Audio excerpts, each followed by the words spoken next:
egameni kaJesu Kristu waseNazaretha uthoqala kahle njengendluzela elangazelela amanzi kanjalo nomphefumulo wethu langazelela wena Nkosi. Ekuseni uNkulunkulu wethu oyingcwele ilizwi lakho weeping may endure for the night but joy cometh in the morning. uNkulunkulu wethu oyingcwele, we thank you in the name of Jesus for joy ngegama likaJesu Kristu and for peace that supersedes all understanding in the name of Jesus Christ, the Son of the living God. Siyabulela uNkulunkulu wethu oyingcwele, siyabulela uNkulunkulu ophilayo kumkhane wakumkhane makhawa khawuleza libo laphakade ngangamshela uyasuliseka ekseni uyasuliseka igama lakho libongwe ngabantu emhlabeni kanye nasezulwini libongwe zingelosi.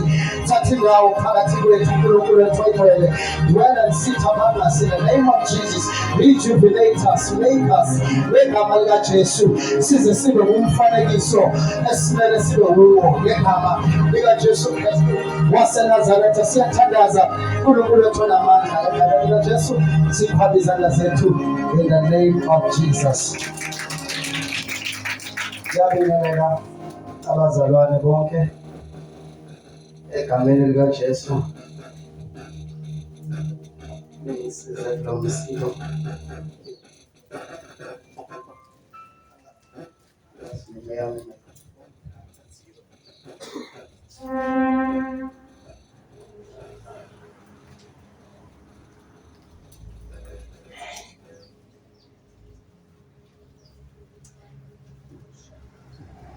Hallelujah. Thank you. Ngiyabingelela abazalwane bonke. Okhethekile ngibingelela umfundisi Mzobe khona phakathi kwethu. Nobaba Mzobe in our absentia. Sibashaya izandla enkulu. Ngibingelele committee lonke egameni likaJesu, i-executive egameni likaJesu, ishaya izandla enkulu egameni likaJesu. Sibingelele obaba bonke egameni likaJesu Kristu, egameni likaJesu sibashaya izandla enkulu. Abefundisi, umfundisi ukhuzwayo, umfundisi umbongwa, umfundisi umbongwa, the senior, the captain, sibashaya izandla enkulu ekhona. Ngibashaya izandla nabazalwane abalithi Jesus.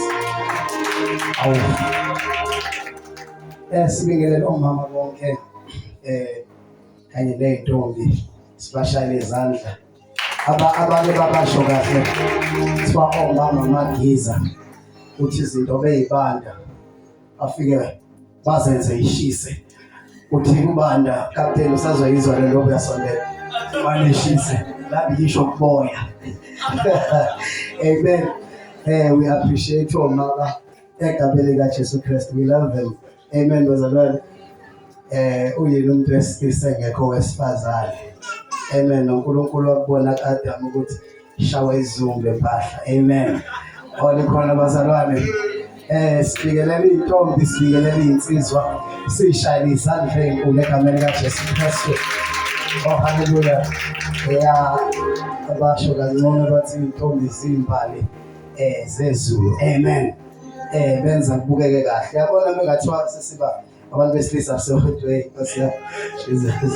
Yabo so kuhle. Insizwa thiwa zinamandla zimnqobile omubi. Amen. Sishayele uThibotho teaspoon ibandla lakusasa Sunday school izandla enkulu egameni likaJesu Kristu. Amen. Siphinde shayele abasiza la ukuphi sound engineer worship team egameni likaJesu. No cameraman wethu lapho umuntu omkhulu sibashaya izandla enkulu. Mhlawumbe yasho umunye ukuthi iyashayisana izandla endoda ibikelela isikhathi ayingathi sibekele abazalwane bonke. Amen. Lastly bazalwane ngicela sishayele umoya ongcwele ekhona phakathi kwethu. Thank you Jesus.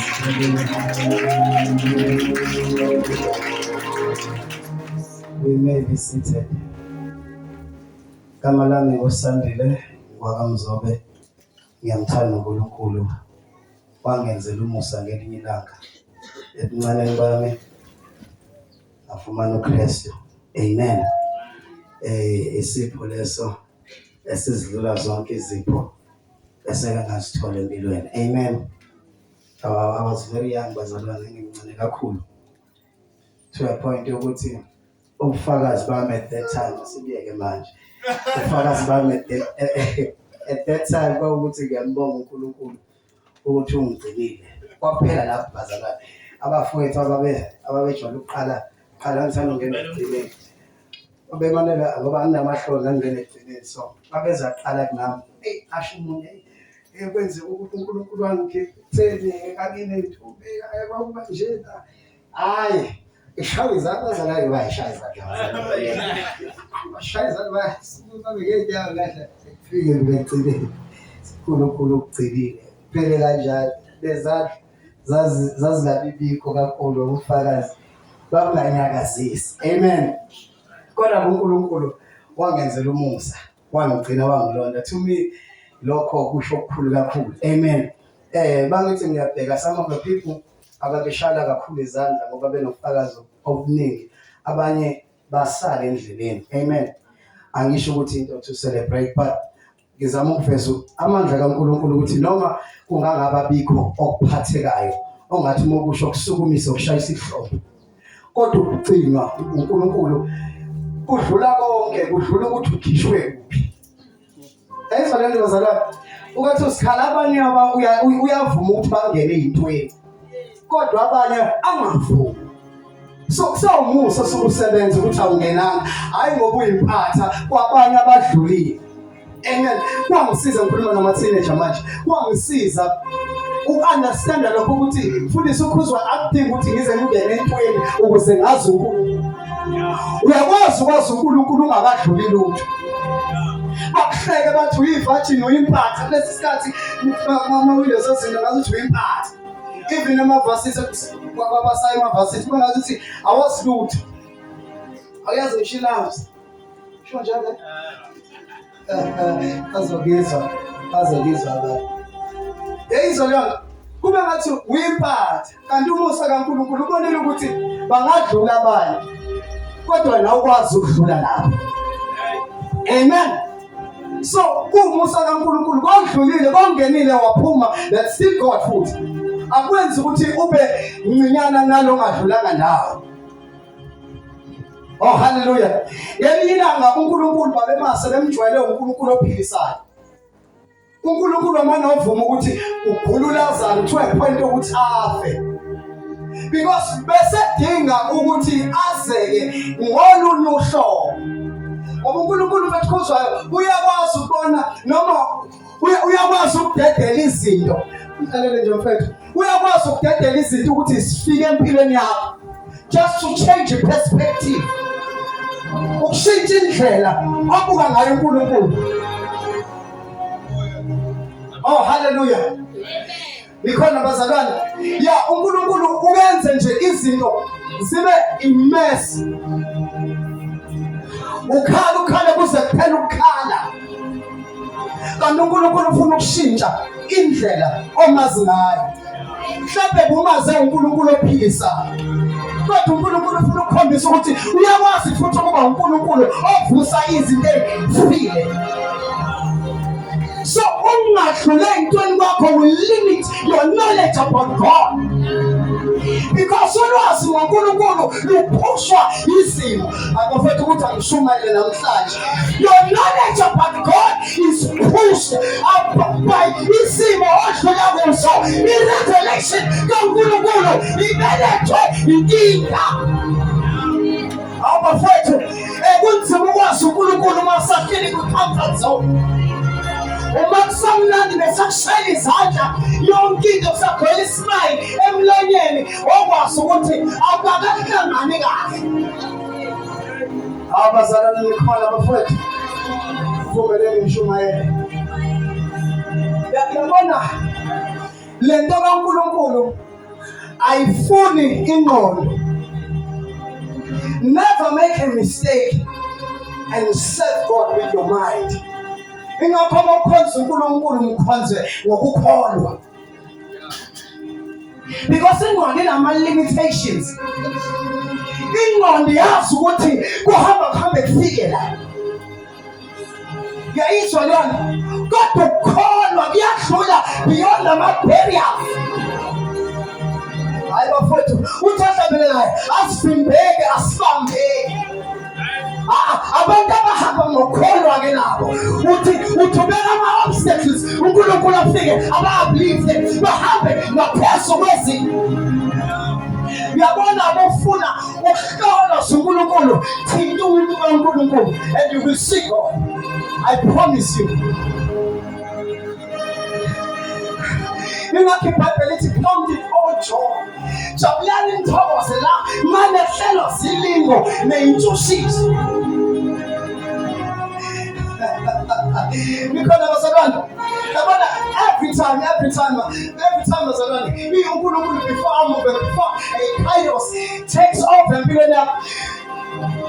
Lithi iBhayibheli uthi uDavide, he prepares a table.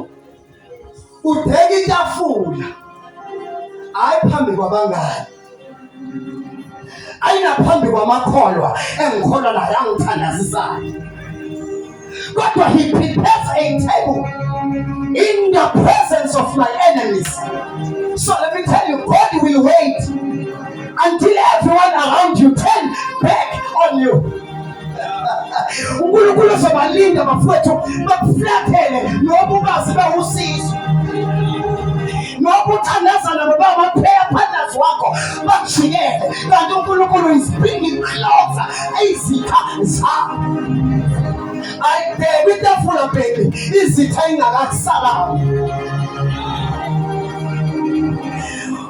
Mawubona leyo delay uNkulunkulu usabalanda. Ubasendela ama-invite, ubasendela ama-postcard, uyabamema i-chaos, uyabamema. uNkulunkulu asazi ukuthi ngizokususa mfowethu, ngizokuphakamisa. He will make sure ukuthi every enemies, zonke izitha are there to witness, because it's all about the glory. Uthi uNkulunkulu kuLazaro, bekhuluma ngoLazaro uthi lokhu kufa akona okufa, noma lokhu kugula akona okufa, kodwa lokhu kugula okukhazimulisa. Baze babizwa abantu mfethu kwamema bazobeka ngisho ithuna ilo itshe bayidinga bamvalela. To make sure uNkulunkulu wenza isiqinisekiso ukuthi angeke kube nalezi zinto ekuthiwa ama-coincidence. Ngeke kuthiwa hayi mhlawumbe ayibengafile bekhulekile zaze zawu-4 insuku ngamaboko. Ukwenzela sure ukuthi wonke umuntu usatisfied ukuthi he is dead. Bonke abantu baneshow ukuthi ngempela ufile, basekhamba kuJesu. Labantu sebesayinile baconclude. uNkulunkulu bafowethu akayifaki isignature yakhe eqala. Angivumele ngikhuluma ngempela. Bafika mfethu uMoses no-Aaron kufana. Nabanye babeka induku zabo. Wonke umuntu wabeka induku. Izanusi zabeka induku. Yafika mfethu no-Aaron, induku nayo yaseyihlala phansi. Yase izidla zonke inyoka ezazikhona. Ngoba uNkulunkulu uzofaka isiqinile sakhe ekugcineni, sebefakile abantu. NoSathane esegxivisile ukuthi kuphelile. NakuJesu uSathane washesha wafaka isigxivizo wathi kuphelile. Esibhabhanweni wathi kuphelile, kanti abazi ukuthi iphasika lizokhulula abantu ukuze bakhuleke abantu. Kumele uJesu afe, ukufa kukaJesu kwakungasho kuphela kodwa kwakusho ukuqala kwesithembiso kwe-chaos. Sengeqede ake ngehle kancane mfowethu. Now mhlawumbe sidlule kancane nje, ngifuna ukukhuluma ngindlolele bazalwane ukukhuluma so randomly, but ngifuna ukukhuluma ukuqhubeka kwe-Kairos. Siyakhumbula ukuthi besikhulume nge-Chronos and i-Kairos. Sathi i-Chronos isikhathi that governs people, njengoba nje manje 5 minutes past 12. That's your chronos, your days, your months, your years. But uNkulunkulu kunesikhathi amuva kuso. uNkulunkulu is not limited by iKairos. Ngiyarephrase angakusho last week. Kodwa uNkulunkulu moves akalimithwe ichronos, isikhathi semvelo. Kodwa uNkulunkulu move kwiKairos, isikhathi a supernatural time. Isikhathi sikaNkulunkulu sokuvela. Sathi njalo uNkulunkulu mezovela uvela at an appointed time, ngesikhathi esikhethekileyo. Insuku zingathi ziyadileya ngokwewashi lakho, kodwa ngesikhathi sikaNkulunkulu. Uyabona, when we speak of iKairos has this tendency to restore. Every time uNkulunkulu mekufika an appointed time empilweni yakho, uNkulunkulu ubuyisela izinto nebese ilahlekile, abuyise nesikhathi obususilahlekele. Amen. That's how iKairos works. Now, sizokhumbula encwadini kaGenesis. Hamba suvule uGenesis. Genesis chapter number 3. Sangavala bazalwana. My God. Genesis chapter number 3. Genesis incwadi esekugcineni eBhayibhelini seduze nesambulo. Chapter number 3.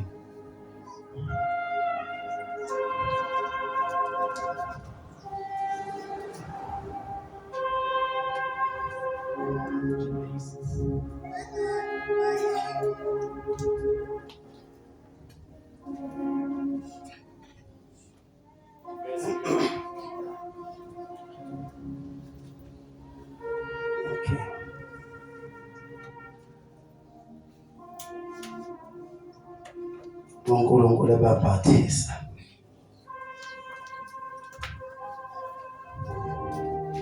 Chapter number 3, verse number 20 and 21.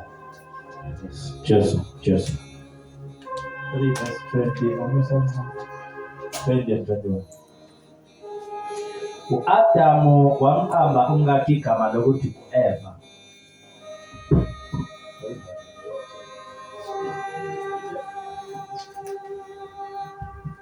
U-Adamu wamqamba umkakhe igama lokuthi Eva ngokuba waba ngunina wabo bonke abaphilayo. Jehova uNkulunkulu wabenzela u-Adamu nomkakhe iziphuku wabembathisa. Ngoba verse 22. Jehova uNkulunkulu wathi bheka u-Adamu usenjengomunye wethu. Uyakwazi okuhle nokubi. Okay, 21. uJehova uNkulunkulu wabenzela u-Adamu nomkakhe iziphuku wabembathisa. Amen. Esingisini ufunda kanje.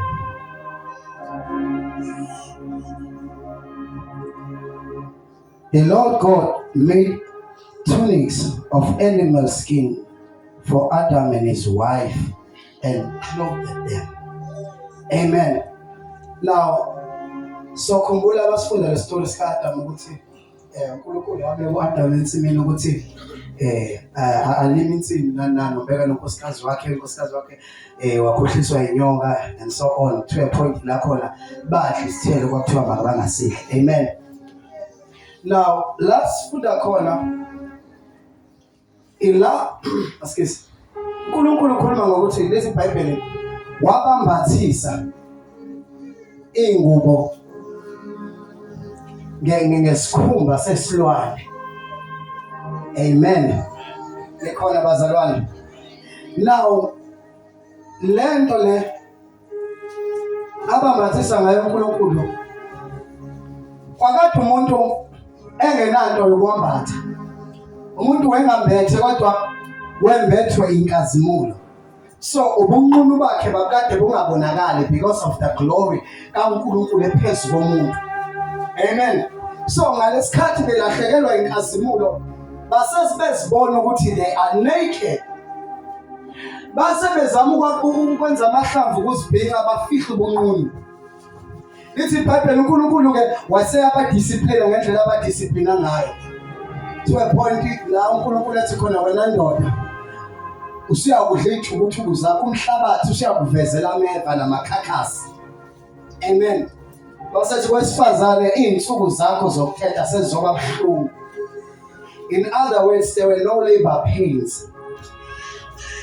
Ama-labor pains lawa esizwa ngesizwa engathi Nkosi yami uyawazi Jesus.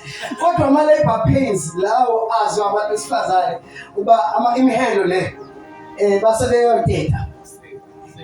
Kuthiwa ubusingo imihelo yadalwa noma it was ama-result okuhlubuka noma okuwa komuntu. uNkulunkulu wasebeka leyo judgment phezu komuntu ngokwahlukana kwabo bobayi-2. Amen. Umhlabathi wangenawo ameva ayekho amakhakhasi. Kodwa ngenxa yokona komuntu imvelo was subjected to sin. Imvelo yaphansi kwesono ngenxa ka-Adam. So ngoba nje sesibuye sikhale ekhuzwayo. Hey Nkosi yami. It is ama-results of soil. There were no labor pains. Akumuntu nje nice. Oh my God.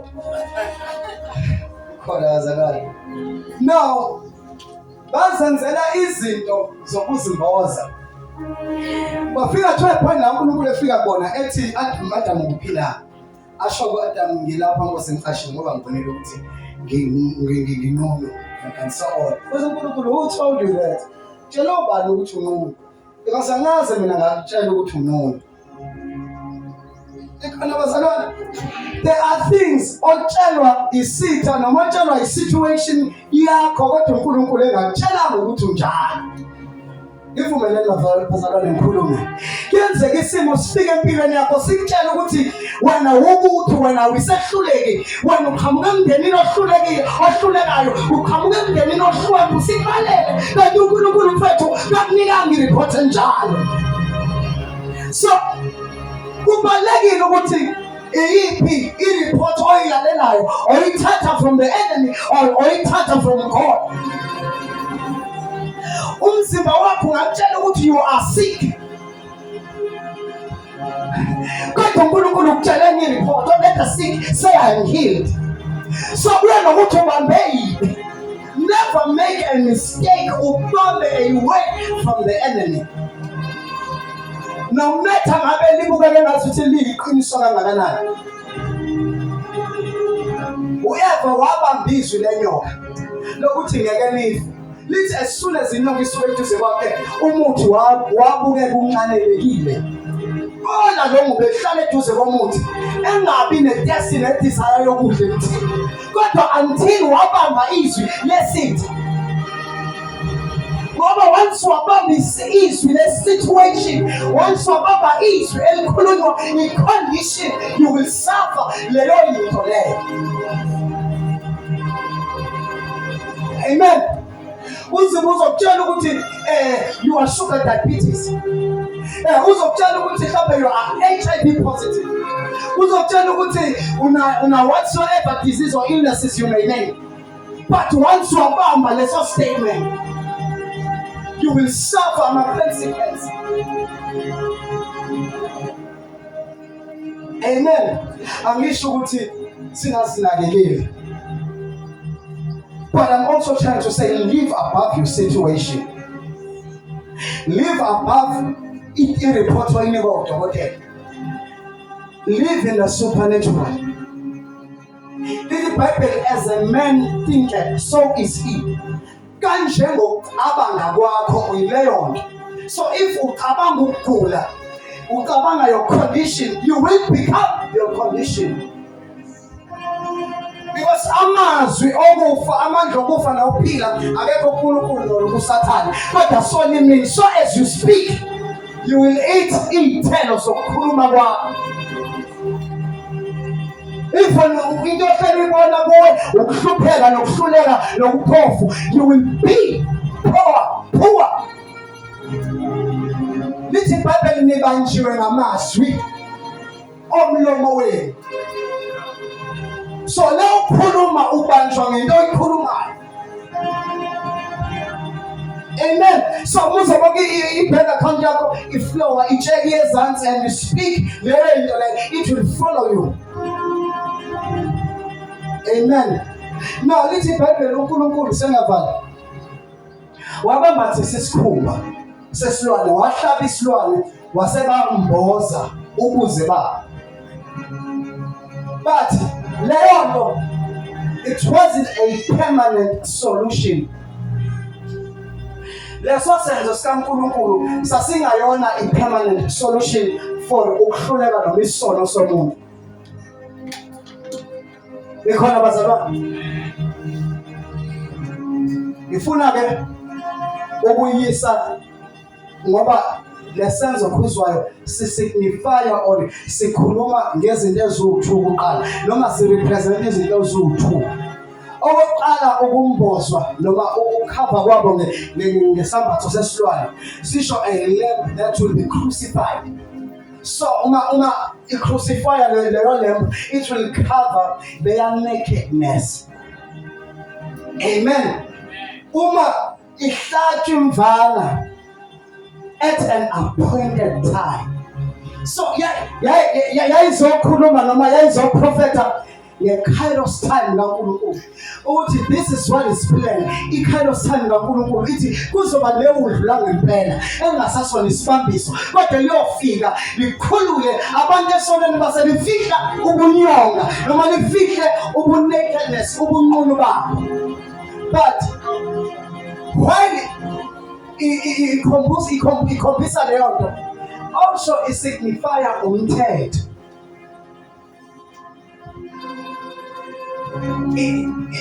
Alutho ukuthi umthetho kuzumthetho umthetho won't do a complete job.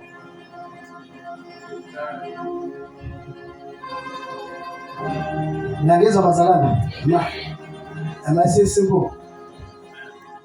Yayizokhombisa into eziwu-2 yayizokhuluma ngoKristu sazohlatshwa futhi lento isenzo sokuthi akuzocover completely ayizoqeda nge-situation noma nge-condition yayizoveza umthetho noma yayikhuluma ngomthetho.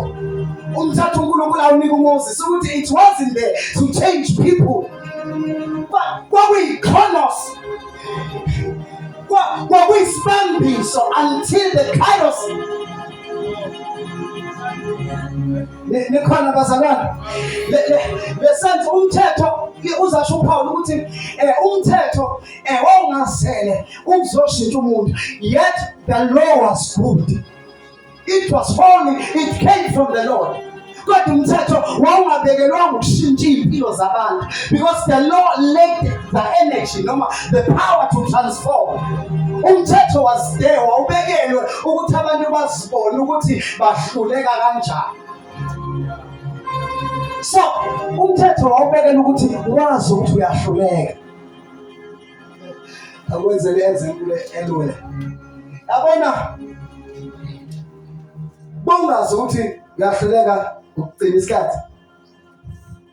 Set a time lo ukuthi kufika ngesikhathi esiwukuthi kuphinde ngesikhathi esiwukuthi. You will see. Usabona ukuthi uyahluleka. Sometimes you will fail to gcina isikhathi kube yabo umthetho unjalo. Wawuhluleka mawuhlulekile ukugcina there was a punishment for that. Yabo ingathi iBhayibheli lithi isono sinamandla emthethweni. Uma bekungenamthetho othi don't do this le into bengeke yayisona kuwena kodwa once wabeka umthetho isono siba namandla kuleyo nto because once you fail to keep it there are consequences for that. So umthetho awuzokhombisa abantu ukuthi niyahluleka why uyisibambiso sikaKristu. Now uma ufunda yonke into ngomthetho uzothola ukuthi yonke lento yomthetho ifulfuleka kuKristu. Lithi iBhayibheli encwadini kaHezekiya kuzisikhathi la khona engeke batshela ukuthi do this and do not do this enza lokhu ungakwenzi lokhu. Kodwa umthetho kaNkulunkulu uyabelotshwa einhlizweni zabo. Ngeke batshelwe. Isimple isikhathi sikaKristu. Because as Christ ever esifela, we receive the Holy Spirit. The law of God now isekuthina ngisho angangekho umfundisi phambi kwakho atshela ukuthi ungakwenzi lokho. You know it in your heart. Awudingi kwamuntu ozona nenduku athi ungajoli ungafeli. No, ukwenza ngamabomu kodwa umthetho kaNkulunkulu wakwena ukuhlulela usayicabanga leyo. But ngesikhathi somthetho ngoba ungekho einhlizweni kwakubele bayiphathele bona amandla abe kubo okugcina to uphold the law. Ingakho kwakunzima, ingakho loKristu mekhuluma nabaFarisi athi mina ngizalwa yenyoka. Uthi ngamaxoki ngithwalisa abantu imithwalo nanemhlulayo kuyithwala. Because babeyitshela ukuthi bangcwele abaphristi noma abaFarisi ngoba kwakunomthetho kanti nabo umthetho awukho uzobalungisa wawubahlula nabo themselves. So basebebeka ijoba kakhulu kubantu. Ngoba umthetho ongazili ukuzolungisa kodwa awuzokhombisa uprepare abantu. Because sometimes it is hard ukusindisa umuntu ongasiboni isidingo. Yayizona kunzima to be saved if ungakasiboni isidingo sikaKristu empilweni. But i-conviction ukuphenduka kuqhamuka from ukubona isidingo so uphenduka empilweni yakho. So umthetho wawuzokwenza lento ukuthi uvula abantu amehlo babone ukuthi siyahluleka. Amen. So umthetho signified noma wawuveza i-chronos time, isikhathi ekungasona isikhathi sokugcwaliseka kaNkulunkulu kodwa okuyisikhathi to govern people to a certain time of God. Nikhona ngoba ayikho ne-kairos ingekho i-chronos. Asiveli isikhathi sikaNkulunkulu ngaphandle kokuba khona isikhathi sakho sasenyameni. So sometimes kuzomele ufika to a point la ucollect khona le ikhathi lezi. Zabe wafika la khona ucollect ikhathi isikhathi somuntu enyameni sacollect sanqubuzana nesikhathi sikaNkulunkulu. Lithi iBhayibheli kwafika ingelo sikaNkulunkulu yafika kuZakhariya etempelini. Yathi uzozala uzale indodana. Amen. Wangakholwa uZakhariya because uyamazi unkosikazi wami usemdala ugogo. Nami ngikhe nezinto zokuproducer sekhathele. Because of age. So it is impossible ukuthi uElizabeth usangazala at this time. Usafika nakumonopause. Akasayi ukuthenga icontest. They always ask. Uyabona ngiyazazi lezi zinto mafetha. Akasangene esikhathi because ungene esikhathini signify ukuthi amaqanda akho usangalo nkunje. Ngoba amaqanda at a certain point in time ayahamba afike abe la uma lo nkunjaneni base yadingeka kuma fallopian tubes afike azohlala la kulo nkunjana and aphume bengekho lutho ezoyi. Yebo. Hallelujah. Now isikhathi the chronos time ayahamba ngayo uZakhariya yafika yangqubuzana ne-kairos time kaNkulunkulu isikhathi sikaNkulunkulu usuke wabheka i-condition ukuthi i-condition ayivumi nezinto zokumila iphelile akusekho kungenzeka kanti isikhathi sikaNkulunkulu mfethu sifike sibuyise izinto mfethu noma engasangena imonopause. Amen. Ikhona bazalwane wangasangeneki uElizabeth kodwa ngaleso sikhathi afika isikhathi sikaNkulunkulu wangena waphuma kumonopause wangena esikhathini njengabo bonke abantu wangathi uyitshitshisi noma ngabe engabukeka ugogo kodwa izinto zakhona zabuya bafowethu. ukuthi akushadile ngakho kodwa kasingeke wakulungile kodwa izinto zabuyela zaphila kwangathi izinto zetshintsha hayi sekufika isikhathi sikaNkulunkulu kubuya izinto ngokwemvelo bafethu eseku-impossible ukuthi sezingabuya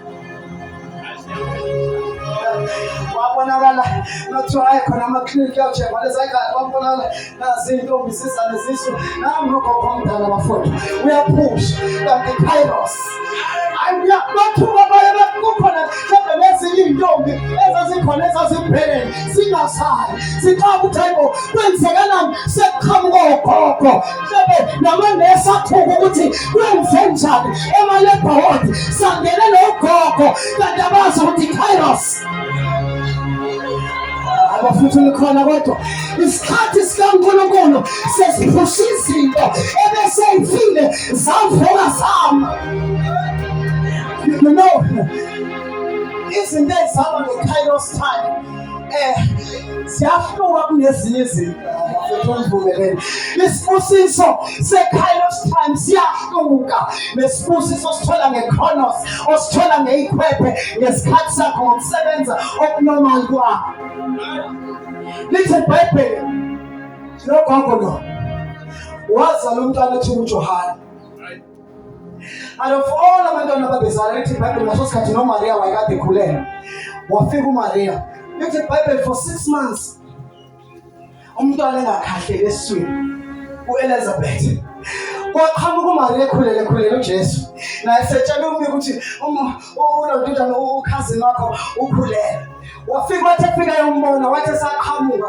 ubhekana amehlo lithi iBhayibheli uJohane wanyakaza esasesiswini wanyakaza umntwana ngaleso sikhathi nyakaza umntwana wathuka mfethu ngoba for the first time umntwana bevela ngabe usiyanyakaza ngoba ngo4 months usuke seqala 5 months esenyakaza kodwa wayethula umntwana so wayengasenayisho ukuthi ngempela kusaphila yini lokho kusesiswini wafika uMaria kanti uhamba noKristu wafika uhamba nesikhathi sikaNkulunkulu wafika wafika wanyakaza izinto uJohane uyena kuphela owabhabhadiswa esiswini uJohane akawazombhabhadiswa wenyama lokuphoswa kodwa wabhabhadiswa in the womb yabona basekufika i-kairos time izinto zenzeka ngendlela engafani lithi iBhayibheli uJesu lekhuluma ngayo uthi kuba bonke abantu mfowethu abazelwe wesifazane uthi akekho njengoJohane kukhulunywa ngomntwana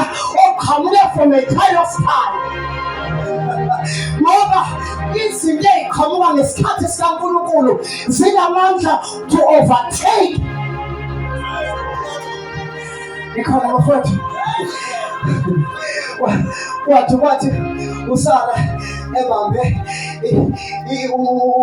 isithembiso sikaNkulunkulu wasebona ukuthi iminyaka ihambe kakhulu mfowethu asifiki isithembiso sikaNkulunkulu ngokwe-chronos time seku-impossible ngeke senzeke asenze njani asithathe isigqilakazi ulale naso Abraham wasekuzalwa u-Ishmayeli umntwana we-chronos umntana wesikhathi somuntu engasona isikhathi sikaNkulunkulu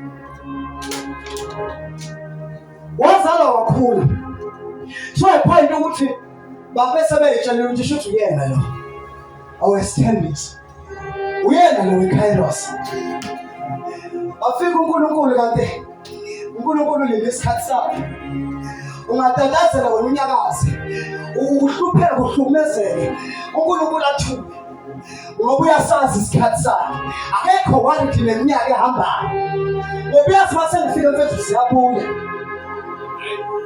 lithi iBhayibheli wakhulelwa uSara yafika ingane yesithembiso yafika iKairos kwasho ukuthi ifika iKairos iChronos isifike eqala uIshmayeli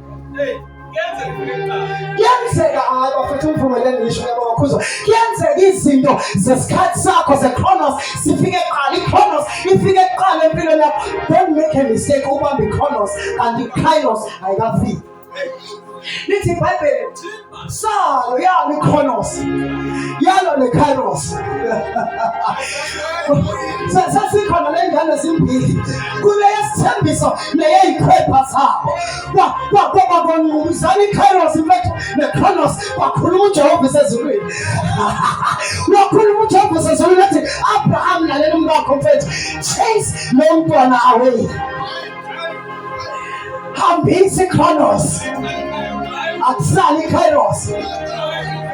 Yayizwa lento bazalwane, wakhuluma uNkulunkulu, wakhuluma uSara, uAbraham wangenza mnikazi.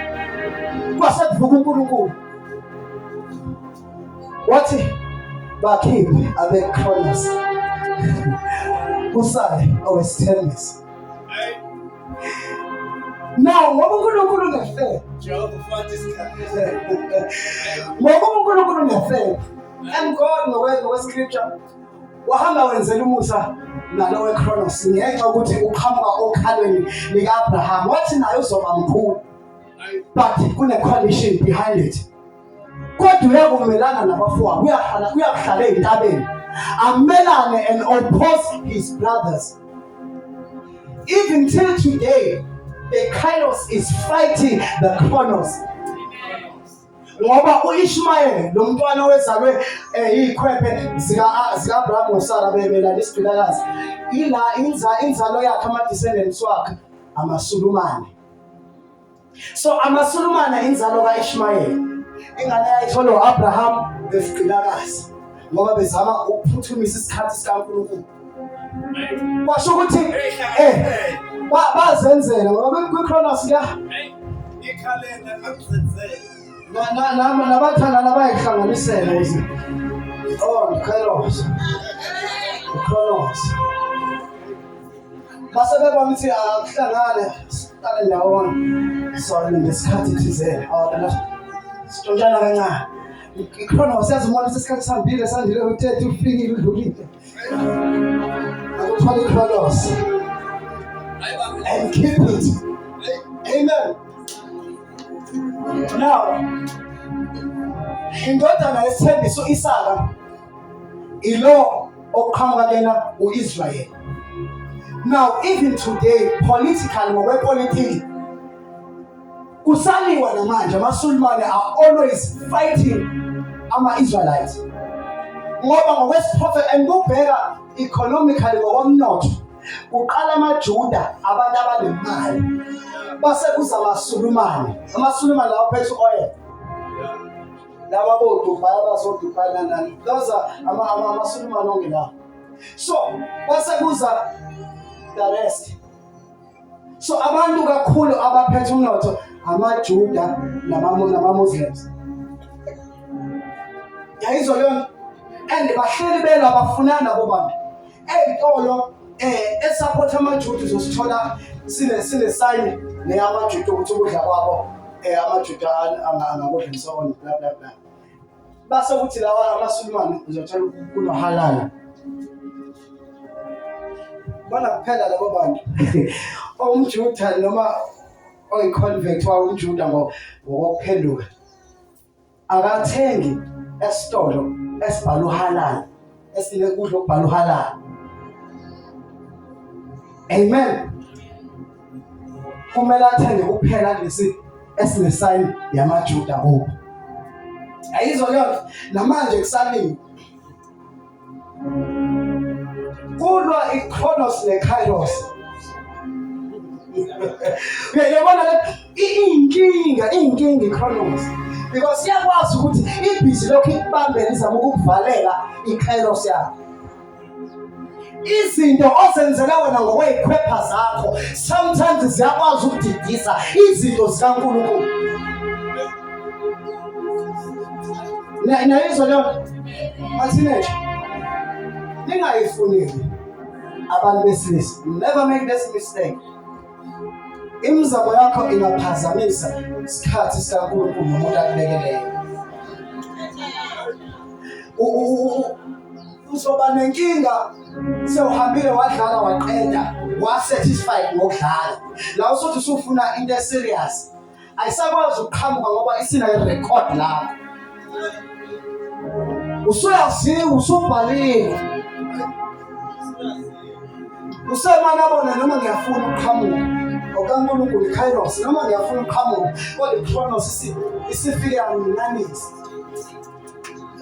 So don't make a mistake uzama ukuzenzela izinto. Ngoba noma ngamnandi manje ngathi yeah, kumnandi it's all fun and joy.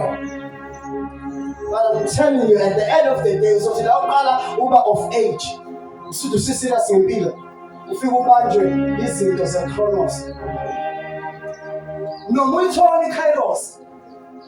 Ifike bathi compete nezinto zeKairos. Uba nenkinga kanti uneKairos neChronos. Wenza iphuthu sanisikhathi. Ngathi indlela kuzoka abaphambili kuza laba senedlulile asele phambili. They will tell you. Ukuze natural life begins at 40. Abona once wathi after what's nje 30 sekukakhulu. Yayibona lo. So uqala uhlelela u40 usawa 16 15. You're preparing your 40s. Ngoba kuyinkinga kuyimanje ungathola ukufika kwezinyawo uthola manje uthola ngisho abantu abadala begijimisana nezingane Ben 10 uthole namalonto njalo begijimisa ama-blesser lawa yonke into sekunzima akusayeke iChronos sibe umkhokha. Lezi izinto oziqala udlala zigcina ziba umkhokha la kuwe. And mind you, everything that you do, uyenza awukho wedwa kuma-loins wakho. Uhamba ney'ngane zakho. So iqala kanjalo lesibiza lelo kunjalo ngokhondolo. USandile benza into ezeqhubeke ayenza izibe i-habit. Even laba abala kuma-loins wami bayenza kanye nami. Bengathandi. Ngenxa yokuthi bakuningi. By the time I produce them, baphuma sebeyinini. Noma kusuke ngakabonakala besabancane. Kodwa imbewu has a tendency. Imbewu embi ine-tendency yokuthi iqhume. Ngalesikhathi futhi awumntwana use-right kukanjani imane boom. Sekuthiwa ufuze sibanibani condom. Amen. So ngalesikhathi uthi uyadlala uyathaba wenzela abantu wenzela abangani bakho lezakho they will do the same. Uyaqamba isamba siphunyuke njengamanzi. Ushaka yini nje kanti ayibheka ukuthi wavumela iChronos instead of iKairos. Nikhona bazalwane. Now kwenzeka yonke lento sisasuma singenyasonga phela. Kwenzeka yonke lento kuze kufike kuphasika from the scripture ebesisifunda sika Genesis. Kuze kufike la khona ufika khona the real lamb of God. Kuthe sekufika imvu kaNkulunkulu, and in the time uKristu ayephila ngaso, he was constantly fighting ama-reasons abantu ngomthetho. Ngelinye ilanga kwathi kuyisabatha bedlule ensimini bafike bavuna baye. Bafika abapristi bazothi mina nikwenza kanjani lokho kuyisabatha ngoba kuvuna kuyisabatha.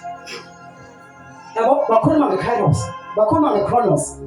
Akuvuna kuyisabatha, umthetho usho njalo. Usathi Jesu anazi indini ukuthi kukhona okungcono kunomthetho kunoma kunesabatha, ngoba mina ngiyinkosi yesabatha.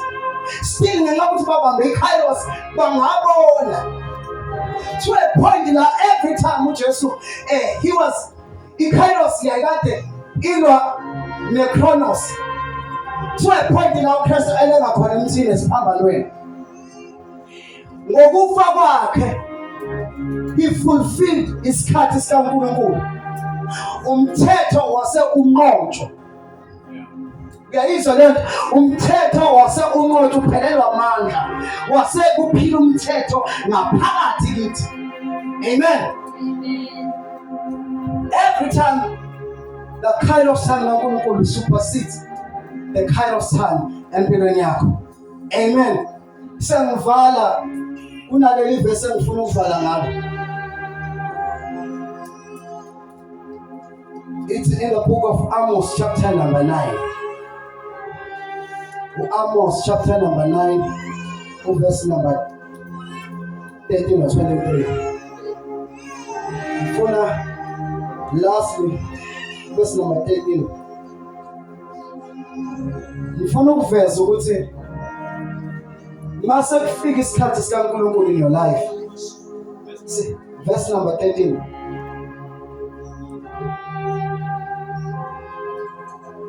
Verse number 13. Ufika nje Amos chapter 9.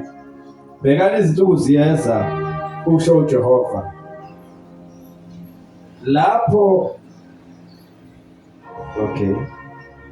Lapho olimayo eyakufica ovunayo. Nonyathela izithelo zomvini ohlwanyela imbewu. Izintaba ziyakuconsa iwayini. Amagquma onke ancibilile. In English, listen. Behold, the days are coming, says the Lord, when the plowman shall overtake the one who gathers harvest, and the one who treads the grapes shall overtake him who sows the seed. For the harvest continues until the planting time. Amen. Now, le verse ikhuluma ngokuthi otshalayo kuzisikhathi la otshalayo uyakudlula ovunayo. Yayizwa leyo ukuthi lo otshalayo will overtake the one ovunayo. Le ikhuluma ngani? Ikhuluma nge-acceleration, ukuphuthunyiswa kwesikhathi. Ukuthi masefika isikhathi sikaNkulunkulu empilweni yakho, uyakuthatha utshala izolo uvune nabavuna bekade batshala. Masefika the kairos time in your life, I'm prophesying, you will overtake the people who have planted long ago. Uvune nabantu wena utshala izolo. When isikhathi sikaNkulunkulu sifika phezu kwempilo yakho, lithi iBhayibheli the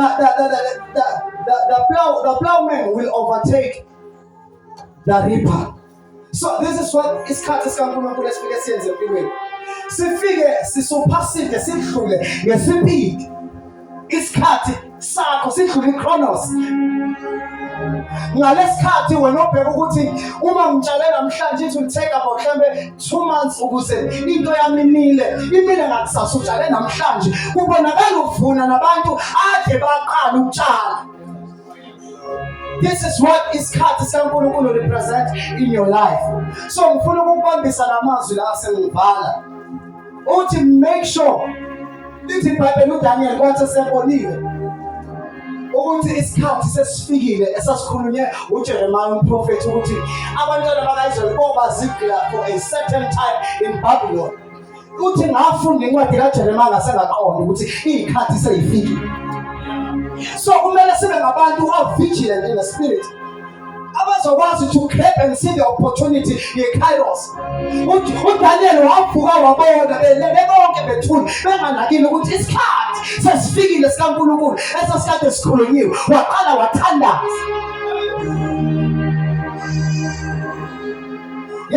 Waqala wathandaza waphendula because he understand ukuthi the kairos is here.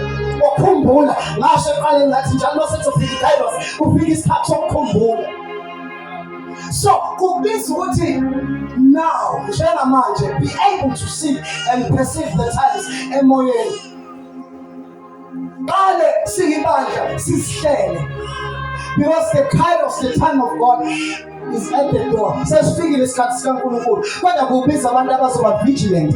Baphakame babheke emoyeni, baqale babheke baposition. Ibandla liqale liziposition limendaweni because something great is about to hit the church and everyone in the church. I prophesy. Kunezinto ezizokwenzeka ngifuna ukutshela ukuthi things that took people many years ukuthi zenzeke. God is about to do them anytime soon, baby. I'm telling you ukuthi don't look at your corners. Isikhathi sakho siyaphikisana nalento engishoyo, but the Kairos time of God will make it happen whether the devil likes it or not. Lena ayizovinjwa ilutho. I promise you. Lena ngeke isikhathi sikaNkulunkulu khoswayo ungazivimbe somuntu. Kodwa sikaNkulunkulu asele umuntu sele uNkulunkulu. If you can hold God, then maybe. But no one can hold God. Ufuna ukuthembisa ukuthi isikhathi sikaNkulunkulu, isikhathi esibuso njengebala. I know it's been crying, the band has been crying, and things have been going bad and worse. But I'm telling you, God's time is here. God's time is now. I don't know how it will happen. I don't have an idea. It's bigger than me. But I'm telling you, Mzobe, you will see it and you will witness it. Ibandla Mzobe, isikhathi sikaNkulunkulu is at the door. Isikhathi sikaNkulunkulu sifikile and the church will see it. Izinto that have been holding you back, izinto lezi nezibamba izinto zakho are getting loose. Kune Q20 efanayo ngaphalethe abamba izinto zakho. Kune Q20 ngisho ngathi Q20 awushamaya. Kune Q20 ethambisa izinto ebezama phakathi ebezobikile yakho. I'm telling you, baby, it is happening. It will happen. Abanye benu labazalwane ngifuna ukutshela ukuthi abanye benu abebengasebenzi are going to work. If nabebesebenza ngestrategy, you will experience peace. Now into uNkulunkulu, He gives you peace before izinto zenzeke. I'm telling you, I'm prophesying a supernatural peace, joy that supersedes all understanding. As you are about to take your place, as you are about to be shaped and edified by God, uNkulunkulu esazosebenza empilweni yakho, He's going to give you peace. uNkulunkulu akunika ukuthulungaza ukuthi kwenzakalani ngoba isimba sikakashintshi, but God is preparing you. He's giving you a foretaste of what is about to hit your life. uNkulunkulu ufika la sekonto sebeqedile nawe sokonkludile, but I'm telling you, it's going to happen. Kuzokwenzeka. Now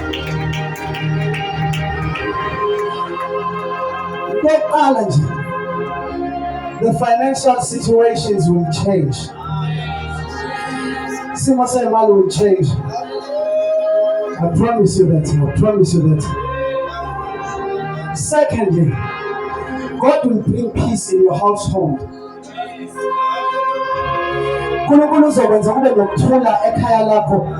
You will no longer use any force to bring izinto together, but God will do it for you. iKairos time yenza ungasebenzisi izikhwepha zakho, kodwa it is where God takes over everything and you relax. You have to sit and fasten your seatbelt. I'm telling you, hallelujah. You don't need to do anything. You only need to position yourself correctly. Isikhathi sikaNkulunkulu asidingi ikhwepha zakho. Kodwa sithe ukuthi Adamu basendaweni la uNkulunkulu akudinga khona. And I promise you, bazalwane, not long from now, you will see people will begin to experience change. Nakulabo ababekufuna ukukhola ngapholeki noma bekhona kodwa ngapholeki, God will make things easy for you. I promise you. You see, bazalwane, people springing forth. Abantu nobungaba niki vele kungazitshela ukuthi kungenzeka something. God is going to sprout forth imbewu yakhe engenakubona. I promise you. Nalaba bese kuthiwe ngeke sabenza ukuthi manje uNkulunkulu useyoyibonela. Yes, uNkulunkulu uzoyibonela. I promise you, especially abantu abancane, uNkulunkulu uzoyibonela. Mzobe, I promise you. Egameni kaJesu suku sinengafa the last time. Egameni kaJesu Kristu waseNazaretha. Ngifuna sithandaze sonke and start to declare and receive the promises of God. Ayidingi ukuthi uyibambe enyameni. God, it's needed to just open your heart and believe. Oh, God is working God is working your situation. I'm telling you. God is working. uNkulunkulu usebenza isimo sakho. As you are here, as I'm saying this message, God is in time. This is the appointed time of God. This is iSkhathi sikaNkulunkulu. We've been crying for too long. But uNkulunkulu khona. I'm here to remind you that God hasn't forgotten you. uNkulunkulu akakhohlwanga. God has been working secretly. Besebenza emfihlakelweni silently, ngokuthula and supernaturally, ngokunamandla kamoya. Sivala amehlo, lift up our hands.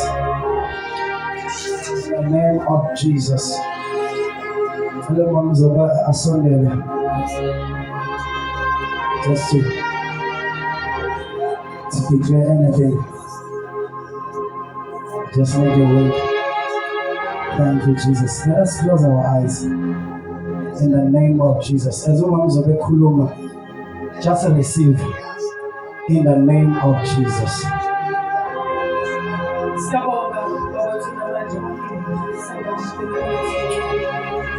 Jesu Kristu waseNazaretha, phela uNkulunkulu othona amandla wonke, uNkulunkulu emazulwini, uNkulunkulu emhlabeni, uNkulunkulu ethongcwele thina sikusebenzisa izandla zakho. Baba wethu onamandla wonke, singabantwana bakho, uNkulunkulu ethongcwele, sibona isikhathi sikaNkulunkulu esisifikile empilweni zethu.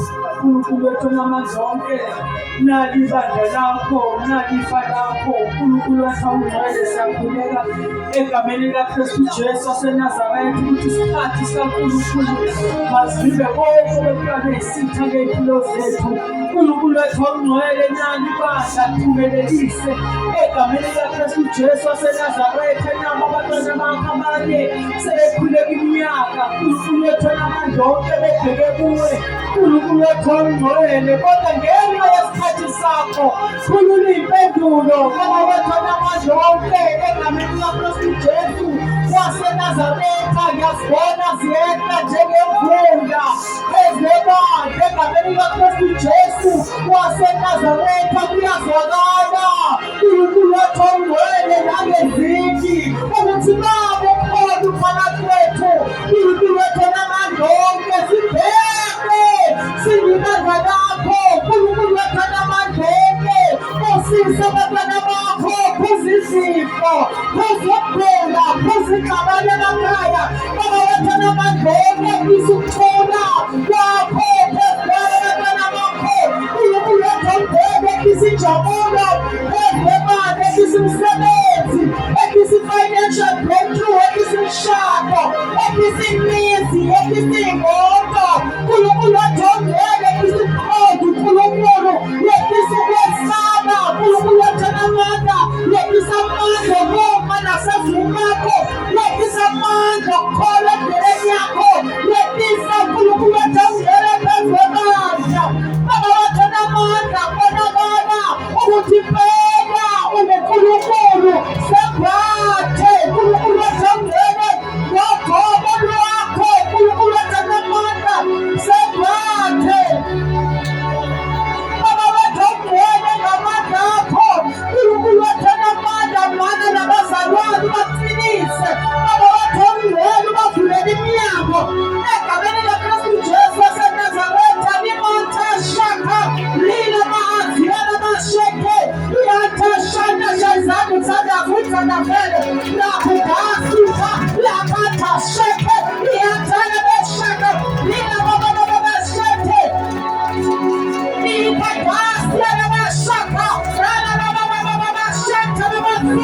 Lord, we declare and decree, uNkulunkulu wethu ongcwele, that your grace is upon our lives. Lord, we decree, uNkulunkulu wethu ongcwele, and we declare under the anointing of God upon this place, that our lives will never be the same again.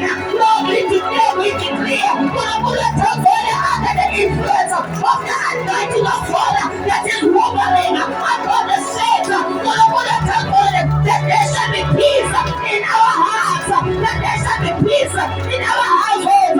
Baba wethu ongcwele, we declare and we decree under this atmosphere, under this anointing, that the power that rests the power that raised the devil and the dead is the same power that is resurrecting us right now. Isinyamazekile empilweni zethu siyaguswa. We declare, we decree restoration upon our lives. We declare, we decree under this atmosphere, under this anointing, the power of God has empilweni zethu. Saphatha ngamandla ingubo lesigqokiswe isitha iyakhonyola egameni likaJesu. Every command that the enemy explored us with, sekhonyola the power of Jesus. Every plan of the wicked, every plan of witchcraft, every plan of Satanist, every plan of the wicked upon our lives is terminated. It is aborted by the power of God. We declare, we decree. Nkulunkulu ethembweni, the vision that we limited by time. Nkulunkulu ethenamandla, asizovinjwa isikhathi esisibonayo. Isikhathi saNkulunkulu sesifikile ezimpilo zethu. Siyamukela moya engcwele, siyamukela ubukhona bakho ukuthi Nkosi kuyakubonakala empilweni zethu. Siyaphatha Baba usifihle usivikele.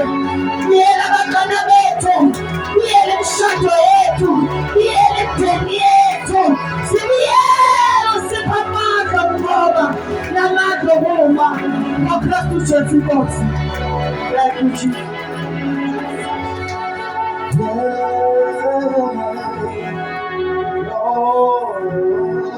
Yes.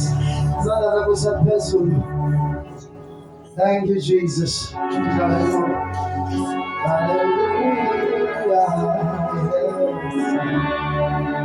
Thank you, Jesus. Thank you, Lord. Thank you, Jesus.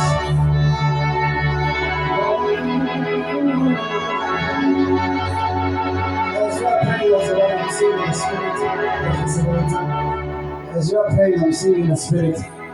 Most of us here, umuntu mekade eseskhathini to give birth. Bengibona abanye izingane ziziphumela bengakafiki umuntu to njengalesi statement esashiwo abesifazane bama-Israel ababelethisi bathi abantwana baka-Israel noma omama bakhona banamandla, they give birth even before sifike thina. I'm seeing that in the spirit. Bengathi wonke umuntu is unebhele ngaka is about to give birth. Abanye beziphumele ngani kungekho umuntu assistant. I'm saying this, izinto zakho will come even ngeke kube khona umuntu will assist you. God will do it himself. God will be the midwife. Eyintweni zakho akekho umuntu who will take responsibility. No one will take responsibility of what God is about to do. God will be accountable for every blessing and every provision and breakthrough. Bengithi ngizokhuluma ngenye ingane eyayikade yama-twins ekuthiwa kwaphuma eyokuqala yafakwa ilolunjani intambo ebovu yabuyela emuva leyo le bekumele iphume kwasekuphumene yathi le iphume kwathiwa igama layo uPerez. Kwakumele iphume isibili kodwa yaphuma iqala. Leli gama lithi Perez lisho breakthrough to preach. Yaqhamuka kungalindelwe yona. Ngizotshela ukuthi into zakho uNkulunkulu azoyidedela. Kunezinto ebekumele zenzeka kodwa God will come through. uNkulunkulu uzoqhamukisa uPerez uzoqhamuka qala. Oh my God, God is going to bring a breakthrough. Abantu ababengawusishela ukuthi ungayithola wena. But God is doing it in the mighty name of Jesus. I need you to clap and receive in the name of Jesus. Father, thank you. Father, bless you.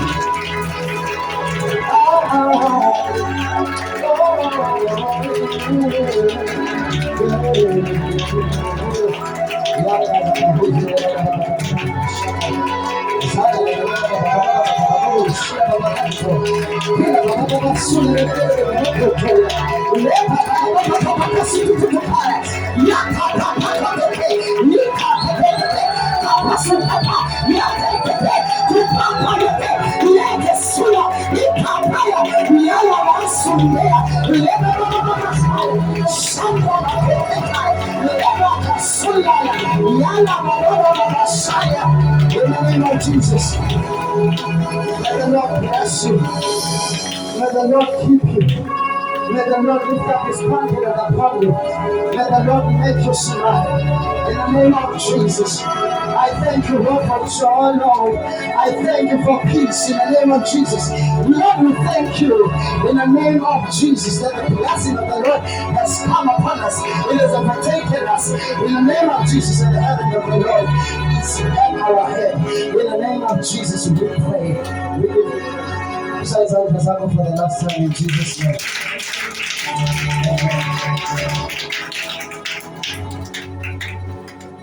Ngicela ukufaka nje 30 minutes senzo